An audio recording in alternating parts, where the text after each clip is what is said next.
Halo teman-teman, Assalamualaikum warahmatullahi wabarakatuh. Selamat datang dan menyaksikan video ini ya.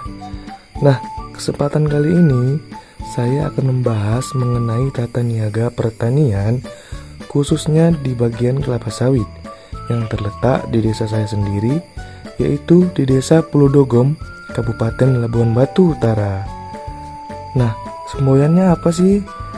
Yaps, semboyan Kabupaten Labuan Batu Utara yaitu Basim Pulkuat Babon Tuel.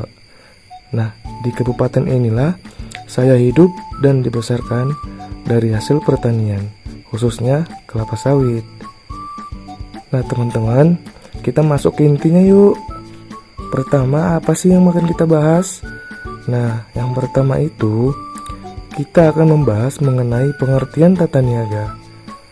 Tata niaga merupakan suatu proses perencanaan dan pelaksanaan pemikiran, penetapan harga, promosi, serta penyaluran gagasan, barang dan jasa untuk menciptakan pertukaran yang memuaskan individu atau organisasi. Nah, secara sederhana apa sih tata niaga itu? Secara sederhana, tata niaga dikatakan sebagai proses penyaluran barang-barang dari produsen ke konsumen. Produsen adalah mata rantai pertama dan konsumen adalah mata rantai yang terakhir. Tata niaga adalah semua kegiatan bisnis yang terlibat dalam arus barang dan jasa dari titik produksi hingga barang dan jasa tersebut ada di tangan konsumen. Kemudian apa sih tata niaga pertanian? Pasti penasaran bukan?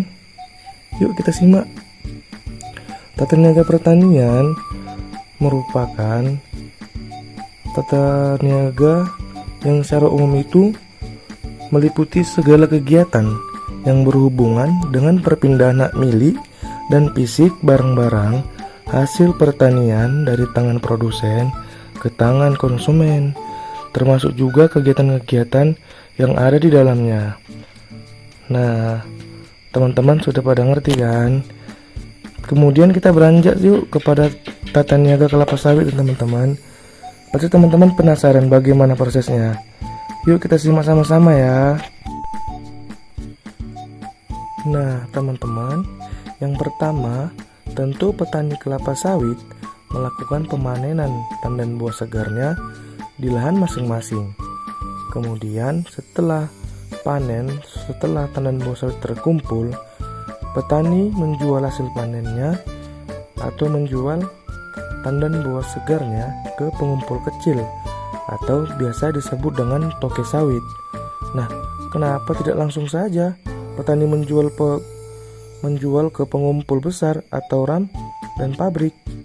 Nah, tentunya petani dengan lahan yang terbatas atau dengan transportasi yang tidak memadai membuat petani menjual tandan buah segar miliknya ke pengumpul kecil atau toke sawit.